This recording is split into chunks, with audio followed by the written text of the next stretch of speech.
Hello, welcome to the channel. I'm Rye, and today I'm going to show you how to make an easy white rice. First thing you need to do is get a normal pot and put 1 1/2 cup of water into the pot.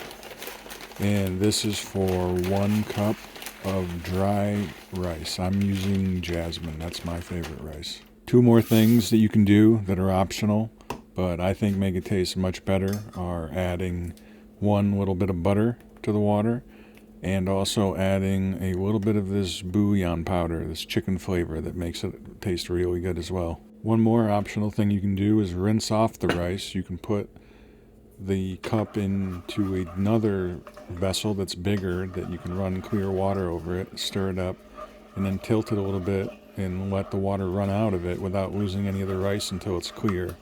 And then you can drain it in a fine mesh strainer if you're into rinsing the rice off. Once you have the rice and the water in the pan, give it a stir, make sure all the rice is nice and wet, and then put it on your burner and turn the burner up to medium high and leave it there until it boils. Once the pan starts to rapid boil, take a lid and put it on your pot and turn the heat down to very low, like 1 on the dial, or just very low, and leave it there for 15 minutes and make sure it stays covered.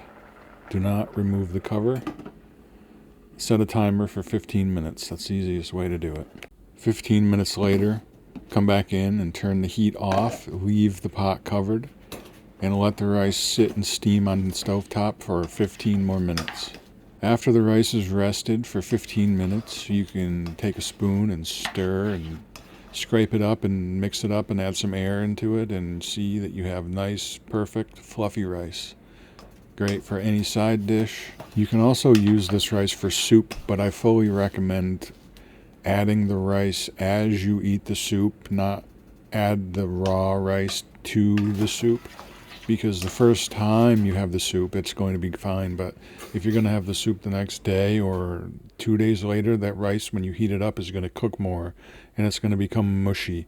So use the rice as you need it in the soup instead, and then just add it fresh and it'll be as good as the first day you had it. I hope this helped you learn how to make basic rice, and now the sky's the limit. You can add all kinds of different things to this.